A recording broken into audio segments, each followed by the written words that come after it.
Dios que podemos tener la certeza de que siempre en la palabra encontraremos un consejo, un aliento, una advertencia, una corrección también, por supuesto. Y bueno, mis hermanos, así sentados todos, si ponemos en pantalla el libro de Proverbios, capítulo 3, versículos 1 al 4. Proverbios 3, 1 al 4. Y si fueran tan amables de seguirme con su vista, es un proverbio hermoso. El tema de hoy, bajo el favor de Dios. El tema de hoy, bajo el favor de Dios. ¿Estamos listos acá, mis hermanos? ¿Sí? ¿Sí? ¿Nada más 3? ¿Los demás no me acompañan? Gracias a Dios. Hijo mío, no te olvides de mi ley. Tu corazón guarde mis mandamientos. Porque largura de días y años de vida y paz te aumentarán. Nunca se aparten de ti la misericordia y la verdad. Átalas a tu cuello, escríbelas en la tabla de tu corazón, y hallarás gracia y buena opinión ante los ojos de Dios y de los hombres. Acompáñame a orar. Padre, te damos gracias una vez más por tu palabra, viva y eficaz, no vuelve vacía, pero haya en nosotros un buen terreno, una buena disposición para oírte, creerte y obedecerte. Gracias, Señor. En lo personal, suplico de tu gracia delante de tu pueblo. Oramos en el nombre de Jesús. Amén. Amén. La tecnología, mis hermanos, nos ha metido en dinámicas muy particulares a esta generación y ahora hay un producto que, créanme, no sé cómo referirlo, que se llaman podcast. Podcast. Creo que todos sabemos lo que es eso, ¿verdad? Esas transmisiones en internet, a muchos les encantan. ¿Cuántos son afines a este artículo, producto o servicio? Bueno, pues es que en un audio o en un video, pues se accede fácilmente en el momento que quieras a algo de tu interés, a lo que desees, a lo que andes inquieto por oír, saber. Y por supuesto, como en todo, ¿verdad? Hay cosas muy buenas y hay cosas muy malas. Pero en resumen, creo que todos tratan al menos de aportar algo nuevo, algo útil, algo inspirador. ¿Saben ustedes que no son pocas personas las que son afines a este producto? Porque se dice que 600 millones de personas los consumen habitualmente. El 80% de estos 600 millones los usa para aprender nuevas cosas. Y no puedo evitar recordar que a veces mi esposa ahí está, ¿verdad?, en el internet tratando de hacer una nueva receta o diciendo a la amable señora que nos asiste en la casa de todos ustedes, pues sale corriendo mi esposa a veces en las mañanas, ahí vétete al internet, busca en el YouTube y ahí está la receta. Y bien aplicada esta amable señora. Bueno, el 75% usan los podcasts para entretenerse solamente, para pasar el rato. Y bueno, ¿qué buscamos en eso? Bueno, yo no soy consumidor, se lo confieso, de esos artículos, pero entiendo, se busca ahí consejos, los testimonios, estamos buscando respuestas a algo. Ahora, para muchos, el internet, las aplicaciones de inteligencia artificial, insisto, los podcasts, se han vuelto consejeros. Son consejeros. Y saben, el deseo de contar con un buen consejo y el deseo de contar con un buen consejero, pues es una necesidad inherente a todos nosotros y es muy antiguo este deseo. Y de hecho, ese deseo de acudir a buenos consejeros y particularmente a un buen consejero hicieron famoso al rey Salomón.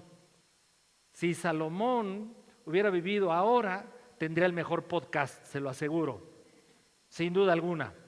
De hecho, esta característica del rey Salomón de ser un excelente consejero movió a una reina del norte de África a ir a buscar consejo de él. Mire cómo dice segundo Crónicas 9, versículo 1 al 5.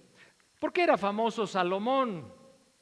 Dice segundo de Crónicas 9, 1 al 5, oyendo la reina de Sabá la fama de Salomón, vino a Jerusalén con un séquito muy grande, con camellos cargados de especias aromáticas, oro en abundancia, piedras preciosas, para probar a Salomón con preguntas difíciles. Y luego que vino a Salomón, habló con él todo lo que en su corazón tenía. Y mire lo que dice el 2. Pero Salomón le respondió a todas sus preguntas, y nada hubo que Salomón no le contase. Versículo 3. Y viendo la reina de Sabá la sabiduría de Salomón y la casa que había edificado, miren, vamos al versículo 5. Y dijo al rey: verdad es lo que había oído en mi tierra acerca de tus cosas y de tu sabiduría. Así es que era un hombre muy sabio. El rey Salomón, consultado por personas en quien ellos sabían encontrarían un buen consejo. Y Proverbios, mis hermanos, es como una especie de manual, donde vemos consejos para la buena vida, vamos a decirlo así. Mejor aún, para la vida en donde se manifiesta el favor de Dios.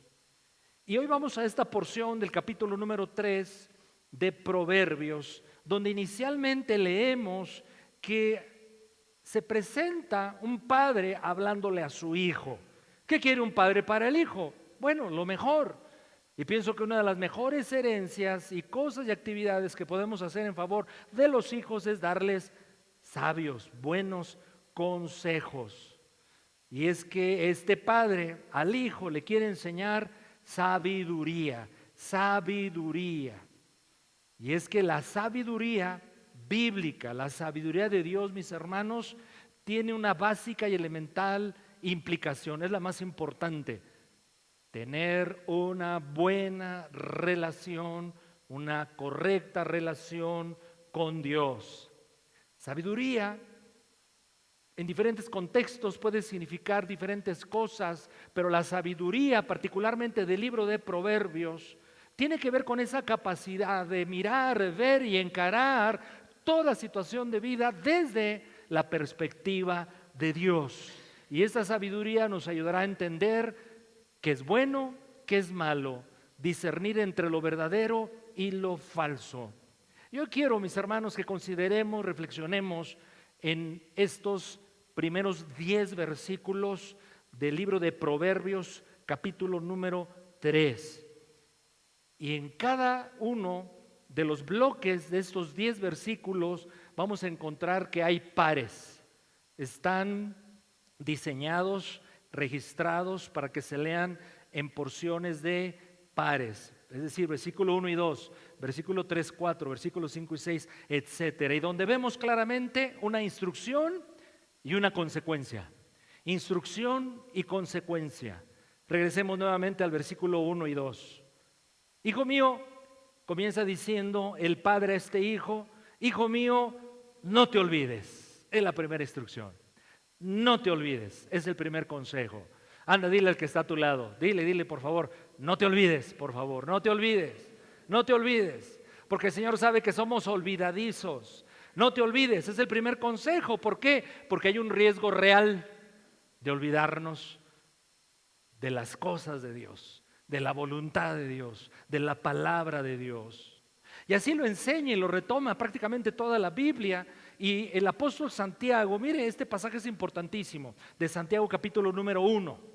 Y debe usted saber que Santiago es considerada una carta como la contraparte del Nuevo Testamento del libro de Proverbios del Antiguo. En breves capítulos, el libro de Santiago trata de integrar la sabiduría del libro de Proverbios, pero ahora desde la perspectiva en Cristo, y hablando de no ser olvidadizos de la palabra del Señor. El apóstol Santiago nos enseña lo siguiente: Santiago 1, versículo 22 y hasta el 25. Pero sed hacedores. ¿Cuál es el llamado, mis hermanos? Ser hacedores de la palabra, y no tan solamente oidores. Ya ve que soy latoso de repente. Por favor, dile al que está a tu lado. Díselo, ayúdame. Dile: el pastor sabe algo de ti. Bueno, pero no yo, el Señor. No seas, dile, añade esta frase, no te olvides, no te olvides de la palabra del Señor. No seas solamente oidor, sé hacedor. Y termina el versículo 22 diciendo que es un engaño. ¿Qué es un engaño? ¿Qué es vivir en mentira? Ser solo oidor, pero no hacedor. Y ahí la palabra nos atrapa a todos, mis hermanos. Que eventualmente cuando oímos y no hacemos, ¿en qué vivimos? En el engaño, en el engaño. Versículo 23, porque si alguno es oidor de la palabra, pero no hacedor de ella, es semejante al hombre que considera en un espejo su rostro natural, pero él se considera a sí mismo, se va de ese espejo y claro, la imagen desaparece y desaparece la imagen que él, mentalmente la imagen que él vio en el espejo. Pero el versículo 25, mas el que mira, ¿cuál es la actitud para mirar la ley de Dios? ¿Cuál es la actitud que debemos por el Espíritu Santo, pero una disposición humana de nosotros cuando nos encontramos con la palabra del Señor? Mirar atentamente la perfecta ley, la de la libertad, y persevera en ella, no siendo oidor olvidadizo, sino ser hacedor, mis hermanos, hacedor de la obra y consecuencia. ¿Cuál es la consecuencia? Díganlo en voz alta, lea conmigo la última parte de ese versículo. Fuerte todos. Y será bienaventurado en todo lo que hace. Ese tipo de frases de la carta de Santiago son la conexión con el libro de Proverbios. Hay un consejo bíblico, hay un consejo del Espíritu Santo a través de la palabra. Ser oidor, ser hacedor, consecuencia, serás bienaventurado, serás feliz, serás bendecido por el Señor. Y como he titulado el mensaje de hoy, viviendo en el favor de Dios, es el mensaje de hoy, bajo el favor de Dios. Guárdala en tu corazón, regresando al libro de Proverbios, guárdala en tu corazón, guarda la palabra en tu corazón, es decir, la sabiduría comienza cuando la palabra de Dios pasa de ser solo información y se convierte en convicción. Pasar de la información del saber a la convicción. Y hay una sola manera, mis hermanos, en cómo la palabra no solo es información, sino certeza, convicción en nuestro corazón. Y ocurre esto cuando hacemos dos cosas. La creemos y la aplicamos. La creemos y la aplicamos. Sabemos que uno de los objetivos de Dios con nosotros en nuestro andar en Cristo es crecer hasta la estatura del varón perfecto. Y eso es sinónimo de crecer hacia la madurez. Y esto solo avanza, repito, cuando creemos, pero obedecemos. ¿Cómo crecemos? Una idea muy básica. ¿Cómo crecemos sanamente en nuestro cuerpo humano, en nuestra condición física? Bueno, pues comiendo adecuadamente, haciendo ejercicio, durmiendo lo necesario, etcétera. Y bueno, naturalmente vamos a crecer. Ahora, ¿cómo crecemos intelectualmente? Bueno, pues razonando, memorizando, leyendo, haciendo consideraciones pensantes. Es como se crece intelectualmente. Pero ¿cómo se crece espiritualmente? Dígalo conmigo en una manera bien sencilla. Creyendo y obedeciendo. Creyendo y obedeciendo. En este versículo ahora es el 2, que es la consecuencia. Proverbios 3, versículo 2. La consecuencia de lo anterior es porque largura de días y años de vida y paz te aumentarán. Esta frase, largura de días, para los hebreos era una señal del favor de Dios. Es decir, llegarás a viejo. Ahora, pero la palabra paz es hermosa, sobre todo en el uso que le da el texto bíblico en el Antiguo Testamento, porque como habrás de saber, es la traducción al español del vocablo shalom. Ha oído seguramente esa expresión, ¿verdad? Shalom. Y shalom se ha traducido como paz. Pero paz, mis hermanos, en este concepto de shalom no solamente es ausencia de guerra o estar tranquilo, sino tiene que ver con algo más trascendente. Shalom es, en primer lugar, tener paz con Dios. Y en segundo lugar, tener paz con los demás. Y en tercer lugar, que los asuntos de tu vida tengan paz. Ese era el shalom bíblico. Y es el shalom que Dios quiere para nosotros. Es el shalom que Dios quiere para nosotros. Mire, se lo voy a demostrar. Salmos 35, 27. Salmos 35, 27. Acompáñame a leerlo en voz alta todos juntos. Adelante. Canten todos. Canten y alégrense los que están a favor de mi justa causa y digan siempre: sea exaltado Jehová, que ama la paz de su siervo. ¿Qué ama Dios en nosotros? Su paz. La paz de Dios, la paz de Cristo, el shalom es el deseo de Dios para cada uno de nosotros. Vayamos al segundo par, o al siguiente par, mejor dicho, de versículos en Proverbios capítulo número 3. Leamos, sígueme con tu vista, 3 y 4. Nunca se aparten de ti la misericordia y la verdad. Átalas a tu cuello, escríbelas en la tabla de tu corazón. Consecuencia: y hallarás gracia y buena opinión ante los ojos de Dios y de los hombres. Dos cualidades elementales que la palabra de Dios, que el Espíritu Santo, que nuestro amado Señor está formando en nosotros. Déjeme decirlo así optimistamente, está desarrollando en nosotros, que son misericordia y verdad. Misericordia elemental, mis queridos hermanos, es compasión, es bondad, es empatía con aquel que está en necesidad, en dolor, pero no solamente verlo o verla, sino hacer algo, lo que podamos hacer por el necesitado, en un esfuerzo intencional de acercarnos a ella, al menos ofrecer alguna ayuda. Eso es misericordia, pero verdad en este versículo quiere decir ser de una pieza, ser íntegro, genuino. Y esas dos características son tan importantes, mis hermanos, que Dios mismo se presenta delante de Moisés cuando se le revela de una manera especial, diciéndole: hey, yo soy distinguido por ser un Dios misericordioso y un Dios de verdad. Esto registra Éxodo 34, versículo 6.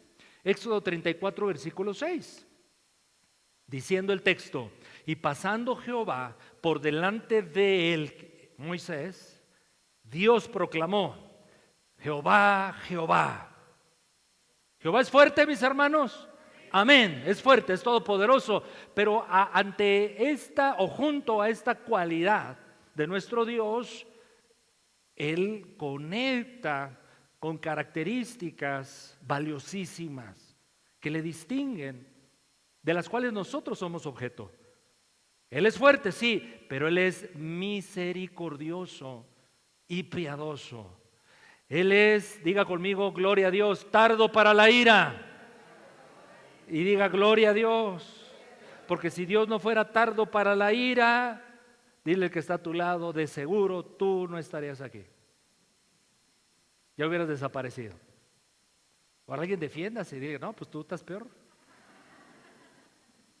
Tardo para la ira.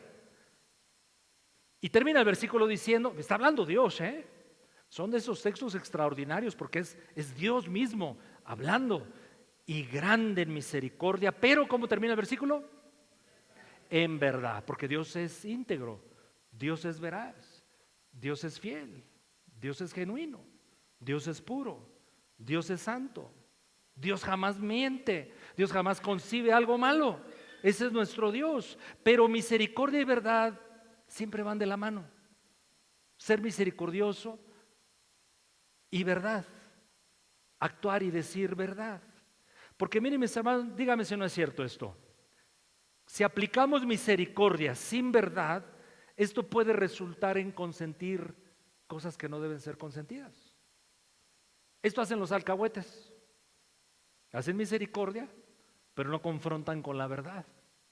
Pero solo verdad sin misericordia puede ser algo durísimo que solo destruya y aleje. Entonces tienen que ir de la mano. Seamos misericordiosos, pero hablemos verdad. Confrontemos con misericordia, pero con verdad. confrontemos con verdad, pero con misericordia. Enseguida dice el versículo número 3, átalas a tu cuello, escríbelas en la tabla de tu corazón, es decir, que sean parte de ti. ¿Verdad, mi querido Mau? Que sean parte de nosotros. ¿Usan algo en el cuello? Sobre todo mis queridas hermanitas. ¿Sí? ¿Traen algo en el cuello? ¿Collar? El collar pues distingue, el collar embellece, el collar, pues no sé para qué usan el collar, pero bueno, debe ser muy bonito, ¿no? Es un adorno, gracias. Bueno, que te adorne, dice el texto, que te distingas, que eres un hombre de misericordia, pero de verdad y de misericordia, que se vea en el cuello. Pero debe ser o debe emanar esa misericordia de verdad de algo que es dentro de ti hecho ya por el Señor. Debe estar en tu corazón, porque así dice el versículo, escríbelas, la misericordia y la verdad en tu corazón. Y esta frase es súper importante, mis hermanos, en la revelación bíblica. Porque escribir la Biblia, la palabra de Dios, la revelación de Dios, los atributos de Dios, los planes de Dios en el corazón es una obra sobrenatural que solo hace el Espíritu Santo y es una implicación de lo que conocemos como el nuevo pacto. Mire cómo dice Hebreos capítulo 8 versículo 10. Hebreos 8:10. ¿Lo leemos juntos? Esto es parte del nuevo pacto. ¿Todos saben, mis hermanos, lo que es el nuevo pacto? Sí.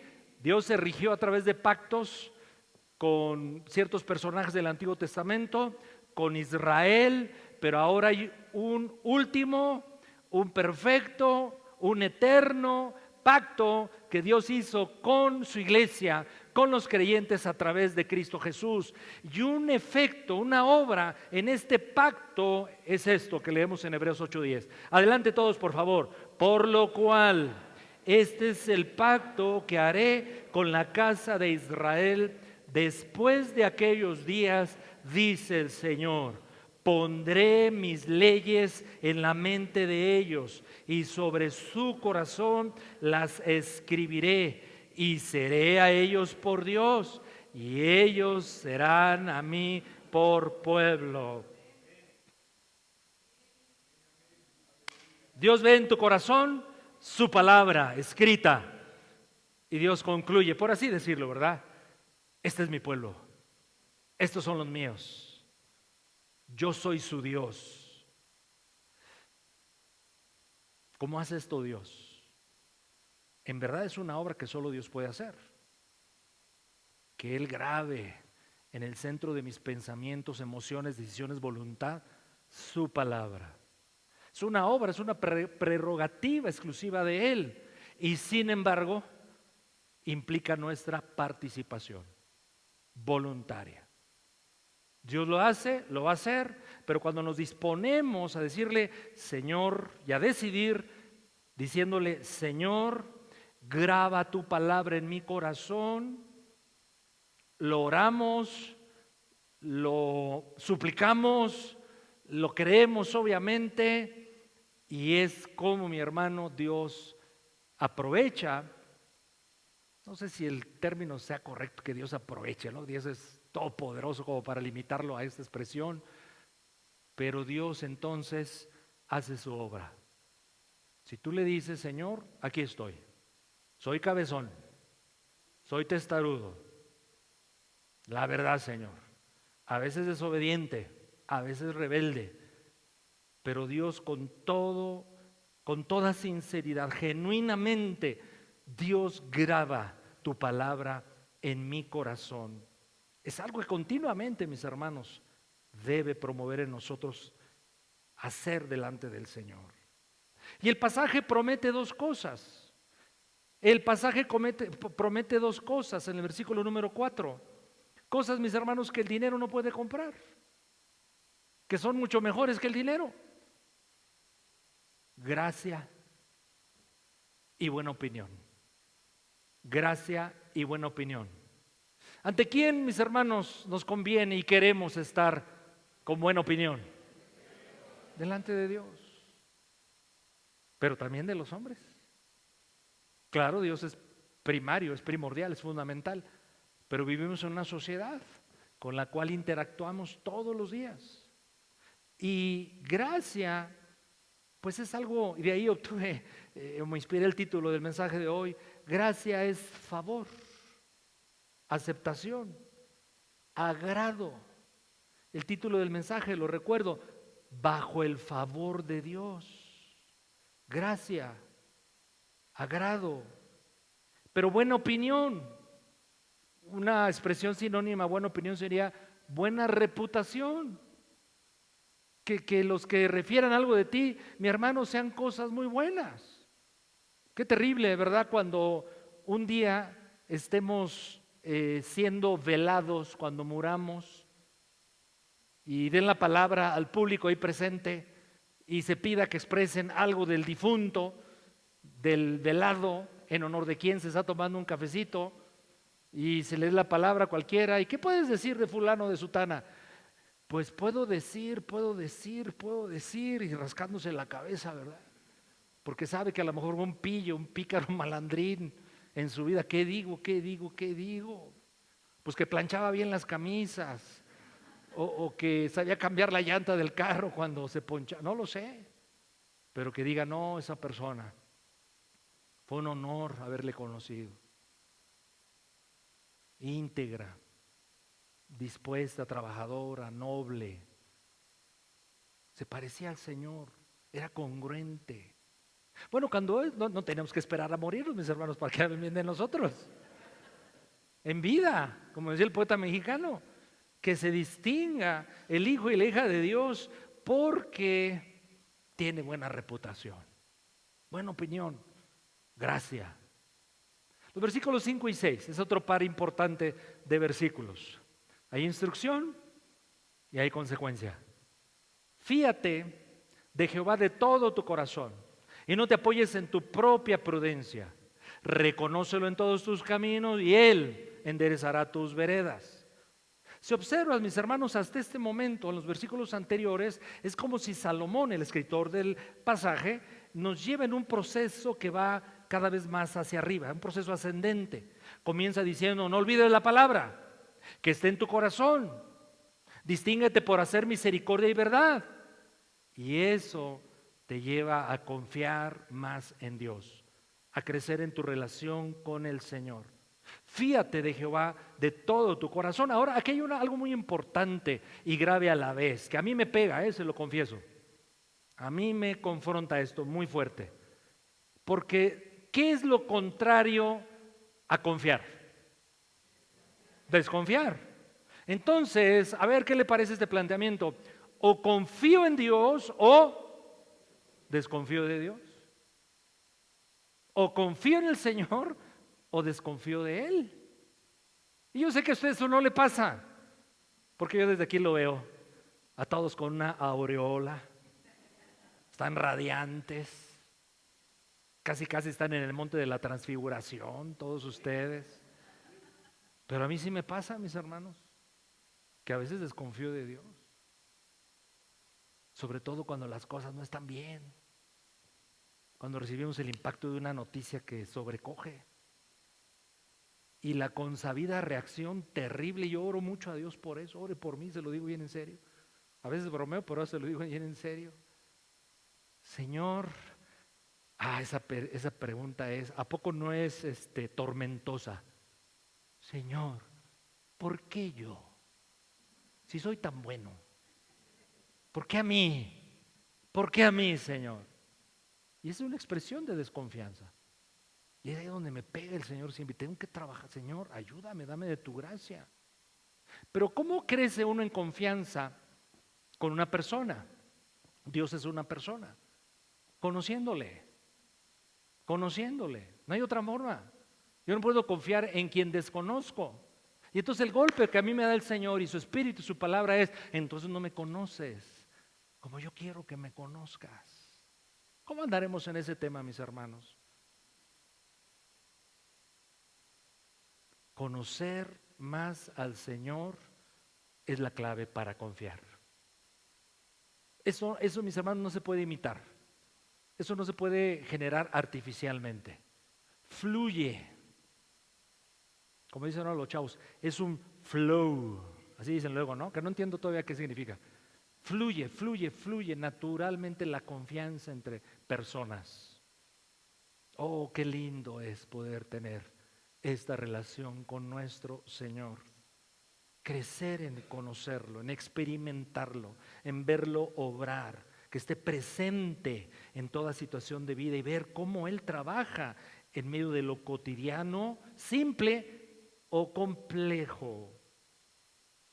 Así es que solo puedo confiar en quien yo sé, estoy seguro que nunca falla, que no me traiciona, que es sabio, que busca mi bien, que me ama. Y ese es el mensaje, mis hermanos, de toda la Biblia para nosotros. Propia prudencia, fíjate de Jehová de todo tu corazón y no te apoyes en tu propia prudencia. Claro, el pasaje es curioso porque el libro de Proverbios promueve mucho la prudencia. La prudencia es buena, pero aquí habla de una propia prudencia. Y claro, no nos está diciendo el pasaje que dejemos de pensar, analizar, calcular, prevenir, planear, claro, usar el sentido común y esas capacidades que Dios nos ha dado, sin lugar a duda. Dios nos dio la mente para usarla, por supuesto, pero el peligro de la prudencia radica en la palabra propia prudencia. Es decir, cuando nos apoyamos solo en nuestra propia prudencia, ¿sabe qué ocurre? No vemos los puntos ciegos y todos los tenemos. No tenemos la capacidad de ver todas las cosas, mis hermanos, de manera completa. No tenemos la capacidad de prever todo. No, mis hermanos, somos seres muy, muy limitados. Y corremos el riesgo entonces, cuando no vemos los puntos ciegos, corremos el riesgo de actuar desde el orgullo, desde el egoísmo, desde el miedo y las terribles emociones que son volubles siempre. Así es que aquí hay una advertencia, cuidado, no con la prudencia, con tu propia prudencia. Cuando eres orgulloso, cuando te quieres salir con la tuya, cuando piensas que tienes la razón. Pero sigue diciendo, reconócelo a Dios en todos tus caminos y Él va a conducir tus veredas, es decir, tales caminos. Reconócelo en todos tus caminos. Aquí hay algo bien fácil, pienso, de aplicar. Pues significa incluir a Dios por curioso o no sé cómo, qué adjetivo añadirle, porque a veces suena como religiosón esto, ¿no? Pero no encuentro otra mejor manera práctica de comunicarlo. ¿Qué es reconocer a Dios en mis caminos? Incluirlo en todo. Incluir a Dios en todo momento y circunstancia de nuestra vida. Incluir a Dios en todo, emociones, pensamientos, intimidad, en lo exterior, en decisiones, en acciones, en cosas complicadas como con quién me caso, qué carrera elegir, etcétera, hasta las más pequeñas, pasatiempos, aficiones, cómo gastar el dinero. ¿No sería eso? Reconocer a Dios en todos los caminos. Pienso que es una declaración no difícil de aplicar en cuanto a su comprensión, mejor dicho, lo voy a refrasear. Pienso que esta declaración, reconócelo en todos tus caminos, no es fácil de entenderlo. ¿Quién sabe qué tan fácil sea hacerlo? Pero ahí está una bendición.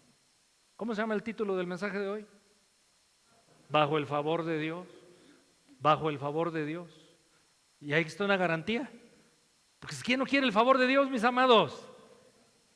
Reconócelo en dónde. En todos. ¿En cuántos caminos? En todos tus caminos. Vayamos al versículo 6 y 7. Otro par de versículos. Instrucción, consecuencia.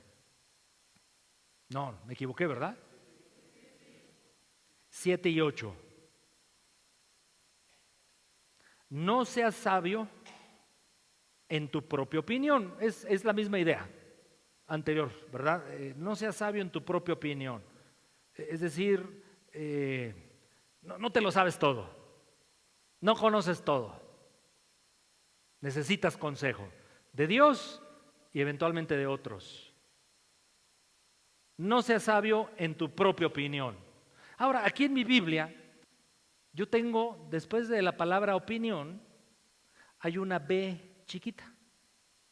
Y esa B chiquita es una referencia que me conecta a Romanos 12:16.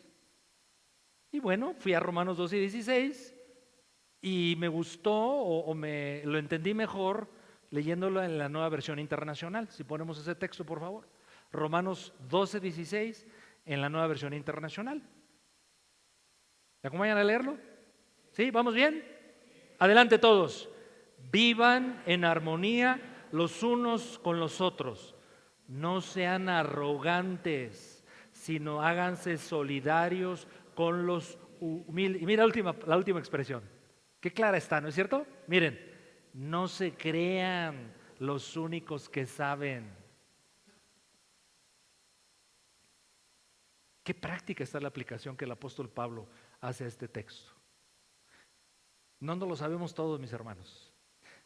Esta se la voy a compartir y esta es free. Esta no lleva cobro, ¿ok? Esta es gratis.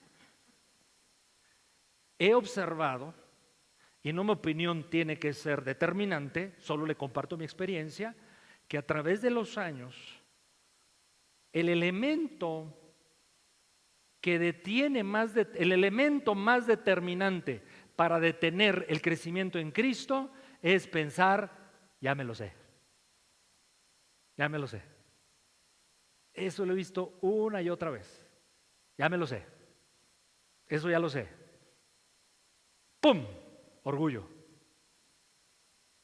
Prudencia propia. Y algo ocurre. Y se detiene nuestro andar en Cristo Jesús. ¿Acaso estaré hablando de usted, mi hermano? Algunos se defienden. Así es que pensar que siempre tenemos la razón sin considerar lo que otros piensan, sin considerar sobre todo el consejo de Dios en su palabra, craso error, de lo cual todos eventualmente adolecemos. Pero el pasaje sigue diciendo, versículo 7, teme al Señor, teme al Señor, teme al Señor, apártate del mal. Como diciendo, ¿cuál es el antídoto contra ese orgullo de creerte muy sabio y muy listo y saberlo todo? El temor a Dios, el temor al Señor. Ese respeto profundo, esa reverencia, ese asombro ante su grandeza, ante su gloria y santidad, que promueve en el que entiende estas cosas, humildad. Y eso es muy bueno para nosotros, mis hermanos.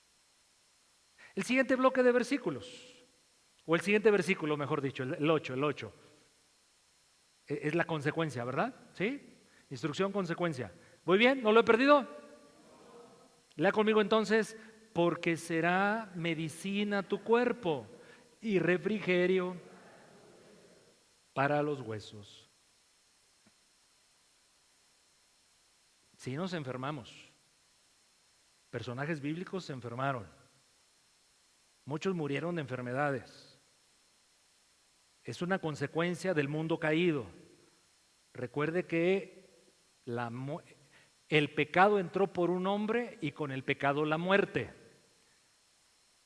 Y las formas de morir, aunque pueden ser muchas, una de ellas es la enfermedad, sin duda alguna. ¿Cómo entiendo? Permítame plantearlo así. ¿Cómo entiendo yo esa expresión?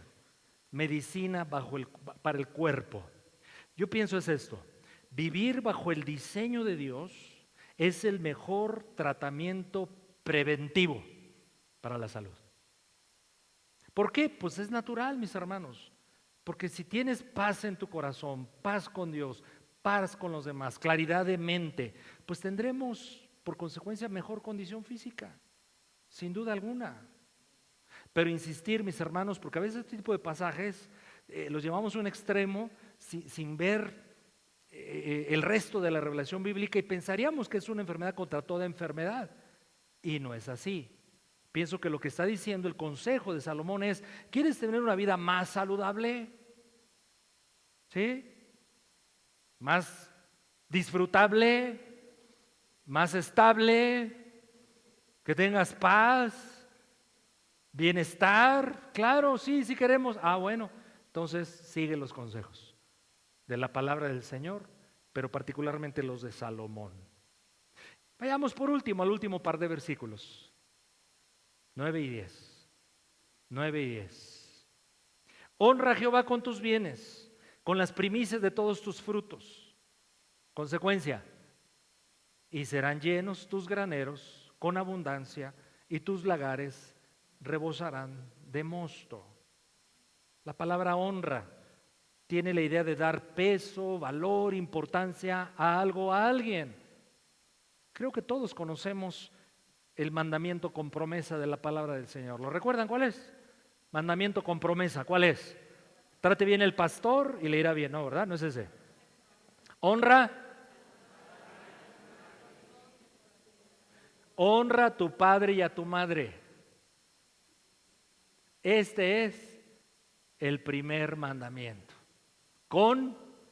Fíjese el peso, el peso que Dios le da. Es el primer mandamiento con promesa. Ahora, por implicación, si honrar a papá y a mamá tiene esa implicación, imagínese honrar a Dios. Que sea una actitud de vida, ¿no le parece? Que sea una disposición. No una receta de cosas, no fórmulas. Es una disposición. Dios, tú eres lo más glorioso, lo más grande. Y yo con lo que pueda y en la circunstancia en la que esté, tenga mucho, tenga poco, Dios, yo te voy a honrar. Honra al Señor. Ahora, hemos venido considerando los versículos anteriores que se le honra a Dios oyendo la palabra, no ser oidor olvidadizo, teniendo una disposición para que Dios siga transformando nuestro carácter. Pero aquí, mis hermanos, toca algo en donde eventualmente necesitamos crecer algunos: los bienes, el uso de nuestros bienes. Miren, estos versículos lamentablemente han sido usados como una especie de trueque, ¿no? Dale a Dios y Dios te da.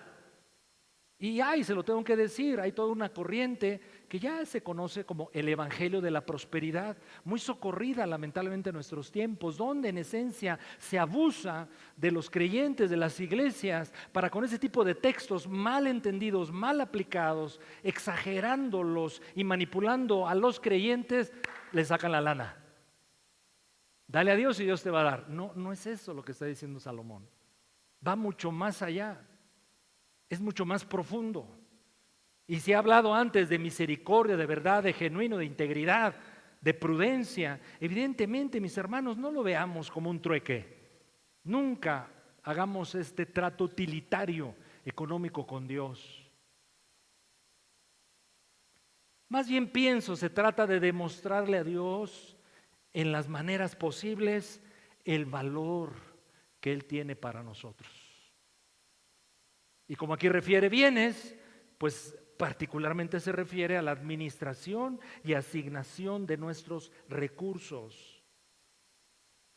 Este versículo habla de primicias. Lo primero, las primicias eran la primera parte tanto de las cosechas como de los primogénitos animales de los israelitas. Y en aquella sociedad agrícola ganadera era muy significativo que el ganadero o agricultor le llevaba lo primero a Dios, y esto era, mis hermanos, sí, una demostración de honra, de reconocimiento, de gratitud, pero era una declaración de fe. Porque salían los primeros frutos, se tomaban los primeros frutos, se le llevaban a Dios y se le decía de alguna manera al Señor: confío, Dios, en que vendrá una buena temporada. Confío, Dios, en que estas semillitas que planté y que ya están saliendo, sus primeros frutos, Señor, se convertirán en una cosecha futura. Tan lo creo que con ello te honro. Y era la idea que procuraba este tipo de instrucciones de Dios a su pueblo. Pero insisto, mis hermanos, el darle primicias a Dios nunca fue ni debe ser una estrategia para manipular a Dios. Tampoco es una certeza de que tu dinero se te va a multiplicar. Ojalá si fuera, mi hermano. Pero eso sería muy limitado. Porque lo que tú necesitas más en la vida no es tanto dinero, es la bendición de Dios, es el favor de Dios, es estar en paz con Dios, es experimentar la gracia, el amor, la sabiduría de Dios, lo cual no tiene precio. Y sin embargo, si se promueve en nosotros cosas específicas, puntuales, que demanden demostrar que Dios es el primero. No de dicho solamente, sino de hecho. ¿Qué significa entonces la promesa del versículo número 10? Concluyo, serán llenos tus graneros con abundancia y tus lagares remosarán de mosto. La idea principal, pienso, es que Dios es capaz de cuidar, de sostener, de proveer a los que le honran. Esa es la esencia. Dios es capaz de cuidar, de proveer, de sostener a los que le honran.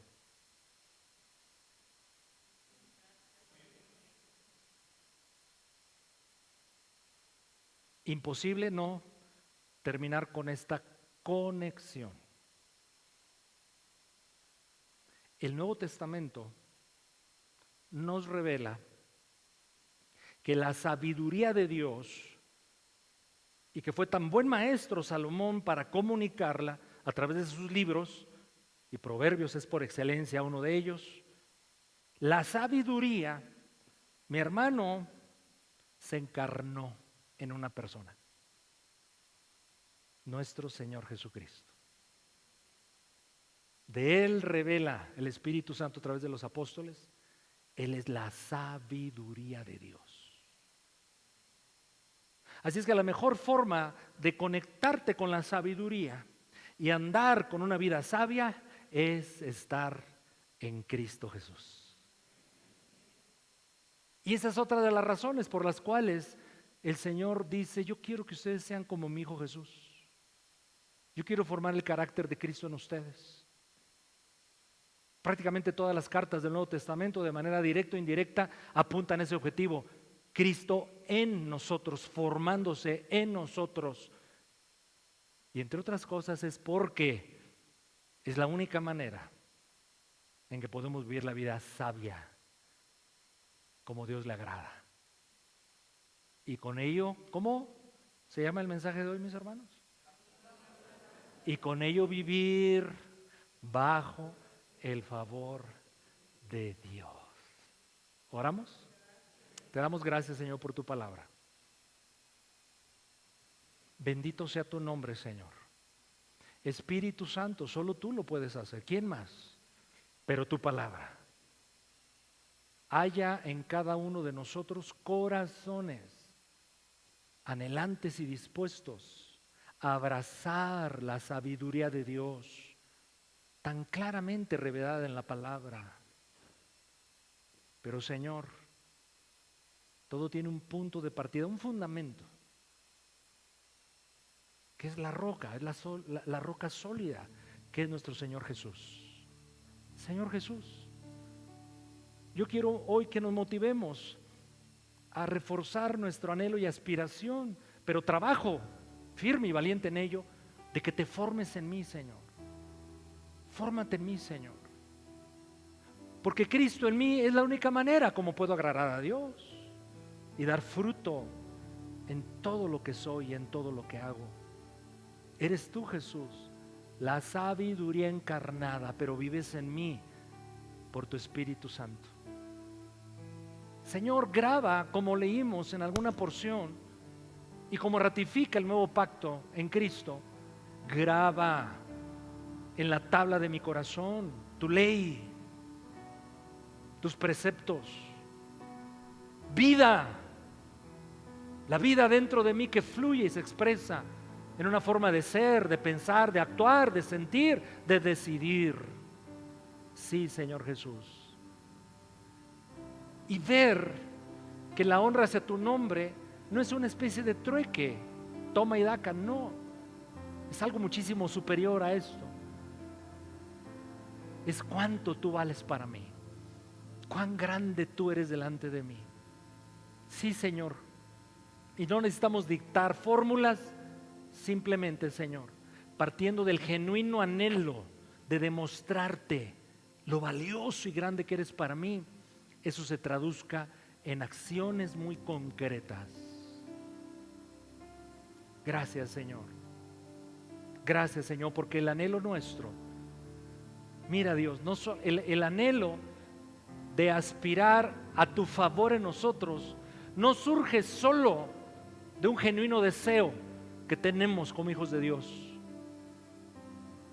No solo es un genuino deseo que tú y yo tenemos, es algo que Dios quiere para nosotros. Por eso está escrito, por eso tanto consejo, por eso tanto recurso a nuestra disposición. Gracias, Dios, anhelamos tu favor. Ponte de pie si fueras tan amable y vamos a